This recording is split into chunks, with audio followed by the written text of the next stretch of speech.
12ই December আগরতলার স্বামী বিবেকানন্দ ময়দানে ভারতবর্ষের বিখ্যাত গায়ক জুবিন নটিয়ালকে দেখার জন্য পাসের জন্য যুবক যুবতীদের দীর্ঘ লাইন।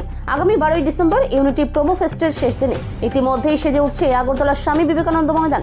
ভারতবর্ষের জনপ্রিয় গায়ক জুবিন নটিয়ালকে দেখার আশায় সকাল থেকে উচ্ছ্বসিত যুবক যুবতীদের দীর্ঘ লাইন দেখা যায় আগরতলা ত্রিপুরা পর্যটন দপ্তরের পাস সংগ্রহ কেন্দ্রের সামনে। সাধারণ মানুষ সকাল থেকে ভিড় করতে শুরু করেন, যার ফলে কয়েক ঘন্টার মধ্যেই উপচে পড়া জনসমুদ্রে পরিণত হয় ত্রিপুরা পর্যটন দপ্তর। পাস নেওয়ার জন্য পুরুষ, নারী, যুবক যুবতী সকলের সাড়ম্বর উপস্থিতি চোখে পড়ে। কেউ কেউ সকাল থেকে না খেয়ে লাইনে দাঁড়িয়ে রয়েছেন শুধুমাত্র প্রিয় শিল্পী জুবিন নটিয়ালের পারফরম্যান্স কাছ থেকে দেখার আকাঙ্ক্ষায়। স্থানীয় প্রশাসনও বাড়তি নিরাপত্তা মোতায়েন করেছে ভিড় সামলাতে। ইউনিটি প্রোমো ফেস্টের প্রথম দিনেই এমন বিপুল সাড়া থেকে স্পষ্ট 12ই ডিসেম্বরের অনুষ্ঠান আগরতলার স্বামী বিবেকানন্দ ময়দানে সাংস্কৃতিক পরিমণ্ডলে এক স্মরণীয় সন্ধ্যা উপহার দিতে চলেছে। মানে জুবিনের কি কোনো গান কি মনে আছে?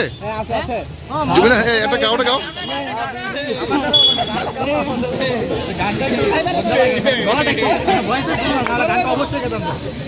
সকাল 9টাতে দাঁড়িয়ে আছে এখানে জুবিনের ঠিক আছে।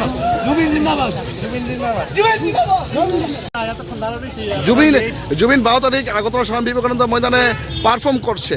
উনার তো খুবই সব রোমান্টিক মুডের গান, কি বলবে? খুব গর্বিত ত্রিপুরা জুবিন আইতাছে, তার লিগা দেখবার লিগা খুব মানে প্রাউড ফিল করতেছে। ত্রিপুরা আইতাছে অনেক কিছু করে আইতাছে, তো এখন লাইনে দাঁড়ায় পাস নিতেছি। মানে কেমন উৎসাহ? খুব ভালো লাগতেছে, খুব ভালো লাগতেছে। উৎসাহ তো খুবই ভালো লাগতেছে আইতাছে।